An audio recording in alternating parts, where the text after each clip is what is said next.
ఇప్పుడు శంఖం, ఇది శంఖం గురించి చాలామందికి తెలుసండి. ఆ శంఖం ఏంటి, అందరూ పూజలో వాడుతుంటారు. దాని ఫలితం ఏంటి, ఎందుకు ఆ శంఖానికి ఉన్నటువంటి విలువ ఏంటి, అసలు భారతీయ సంస్కృతిలో శంఖానికి ఒక ప్రత్యేక స్థానం ఉంది. అఖండ దైవిక వస్తువుగా శంఖాన్ని చెప్తారు. అది కూడా ఒకటి. శంఖం అనేది రెండు సాంస్కృతిక పదాల కలయిక. అలానా అంటే ఏమంటారు, సమ్ అంటే మంచి, ఖమ్ అనగా జలం. మంచిది జలంలో దొరికింది. క్షీరసాగర మదన సమయంలో దేవతలకు వచ్చిన సంపదలో శంఖం కూడా ఒకటి అని చెప్పి పురాణాలు చెప్తున్నాయి. లక్ష్మీదేవికి శంఖం సహోదరుడుగా విష్ణు పురాణం చెప్తుంది. పురాణాల్లో ప్రకారం క్షీరసాగర మదన సమయంలో సముద్రం నుంచి వచ్చిన 14 రత్నాలలో శంఖం కూడా ఒకటి. ఆధ్యాత్మికంగా శంఖం చారిత్రాత్మకంగా కూడా ప్రసిద్ధి చెంది ఉంది. దక్షిణావర్త శంఖం ఎంతో శ్రేష్టం. మీరు కావాలంటే గమనించి చూడండి. దక్షిణావర్త శంఖాన్ని మనం చెవిలో పెట్టుకుంటే ఒక ఓంకార శబ్దం వినిపిస్తుంది. ఓం అనే ఒక ఓంకార శబ్దం కూడా దాంట్లో వినిపిస్తుంది. అదే గొప్ప, ఆ శంఖంలో ఉన్నటువంటి గొప్ప. శ్రీకృష్ణుడు మహాభారత యుద్ధ సమయంలో పాంచజన్యం అనే శంఖాన్ని పూరించాడు.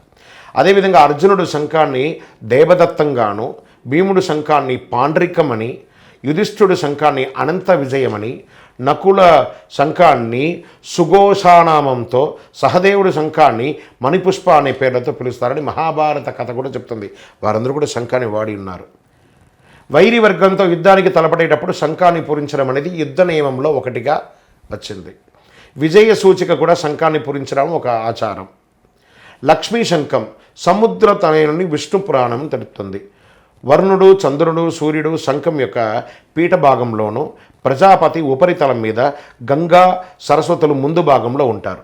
శంఖజలాన్ని ఉంచి మంచి కలశంగాను కూడా దీన్ని భావిస్తారు. ఇందులో ఉంచిన నీటిని పవిత్ర తీర్థంగా ఉపయోగిస్తారు. ఎలా, వాళ్ళ మంత్రంలోనే చెప్పడం జరుగుతుంది. శంఖ మధ్యే స్థితం తోయం భ్రామితం శంకరోబరి అంగలగ్నం మనుష్యానం బ్రహ్మహత్యావినాం. ఆ యొక్క శంఖజలంతో ప్రోక్షణం చేస్తే బ్రహ్మహత్యా దోషం కూడా పోతుంది అని చెప్తారు. నవనిధులు, అష్టసిద్ధులు దీన్ని ఉపయోగిస్తారు. పూజ, ఆరాధన, యజ్ఞాలు, తాంత్రిక క్రియలు శంఖాన్ని ఉపయోగిస్తారు. శంఖత్వని విజయానికి, సమృద్ధికి, సుఖానికి, కీర్తి ప్రతిష్టలకి, లక్ష్మీ అనుగ్రహానికి ఒక పాత్ర అని కూడా చెప్పచ్చు. ధార్మిక ఉత్సవాలు, యజ్ఞాదులు, శివరాత్రి పర్వదినాలు శంఖనాదాన్ని అద్భుతంగా చేస్తూ ఉంటారు. శంఖానికి పూజించడం పాటు శంఖంతో పూజాది కార్యక్రమాన్ని నిర్వర్తిస్తారు. దీనిలో ఎలా ఉంటుందంటే శంఖ పూజనే ఉంటుంది. ఆ శంఖానికి పూజ చేసిన తర్వాతనే ఏ పనైనా కూడా చేయాలి అని చెప్తూ ఉంటారు. అభిషేకం చేస్తారు. ఆ శంఖంతో రకరకాల నవాభిషేకాలు చేస్తారు.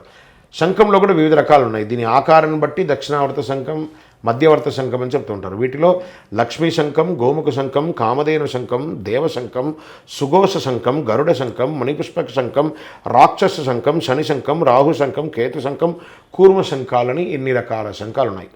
భారత యుద్ధ సమయంలో శ్రీకృష్ణ పాంచజన్య శంఖాన్ని ఉపయోగించారు. ఇలా విరాటుడు సాత్విక శంఖాన్ని పూరించినట్టు పురాణాలు చెప్తున్నాయి. పూజా గదిలో దక్షిణావర్త శంఖం సిరి సంపదలు చేకూరడానికి పూజా మందిరంలో దక్షిణావర్త శంఖాన్ని ఉంచుకుంటే శాస్త్రాలు చెప్పబడుతున్నాయండి. అంటే కుడివైపు నుంచి తెరుచుకొని ఉండే శంఖం అన్నమాట. దీన్ని దక్షిణావర్త శంఖం, దీన్ని లక్ష్మీదేవి నివాసంగా చెప్తుంటారు. ఈ శంఖం ఉన్న చోట శ్రీ మహాలక్ష్మి కొలువై ఉంటుందని శాస్త్రం చెప్పబడుతుంది. అందుకే పూజా గదిలో దీన్ని ఉంచి అనునిత్యం పూజించాలని చెప్తూ ఉంటారు. ఫలితంగా దారిద్ర్యనాశనం. అదేవిధంలో శంఖంలో పోసిన తీర్థాన్ని స్వీకరించడం వల్ల వ్యాధులు, బాధలు అవన్నీ కూడా తొలగిపోతాయి. శంఖాన్ని ఊదినట్లయితే ప్రాణాయామం చేసినంత వ్యాయామం శరీరానికి దొరుకుతుంది. అంటే సకల నరాలు యాక్టివేట్ అవుతుంది, చక్రాలు కూడా యాక్టివేట్ అవుతుంది. అంటే శంఖాన్ని ఊదితే గుండె ఆరోగ్యంగా లబ్డప్పని కొట్టుకునేది, మంచి బ్రీత్ కూడా చాలా చక్కగా అవుతుంది, మెదడు చురుకుతనం పొందుతుంది, ఊపిరితిత్తుల పనితీరు, శ్వాసక్రియ బాగుంటుంది. శంఖం బోధనం వల్ల గృహ ఆవరణలో దుష్ట శక్తులు దూరంగా పారిపోతాయి. దీన్ని పూరించేటప్పుడు వెలువడే కంపనాలతో ఎలా ఉంటుంది అంటే వాతావరణంలో ఉండే రోగకారకులైనటువంటి క్రిములంతా కూడా నశిస్తాయి. శంఖం వల్ల మనిషిలో తమో రజో గుణాలు నశించి సత్వగుణంతో పెరుగుతూ ఉంటారు. అందువలనే శంఖాన్ని పూరించడం వల్ల కానీ, ఆ ధ్వనిని వినడం వల్ల కానీ 6 నెలలు పురాణ శ్రవణం విన్న ఫలితం, వేదకోశం విన్న ఫలితం పొందుతారని చెప్తుంటారు. కాబట్టి ప్రతి ఒక్కరూ మీ యొక్క ఇంట్లో ఆ శంఖాన్ని ఉంచి పూజించండి. పూజించకపోయినా పర్లేదు, ఇంట్లో ఒక శంఖాన్ని పెట్టండి. లక్ష్మీదేవి అంటానంటే లక్ష్మీదేవికి అన్నగారు కదా ఈ శంఖం, అలా పెట్టేసుకోండి. విజయవస్తు.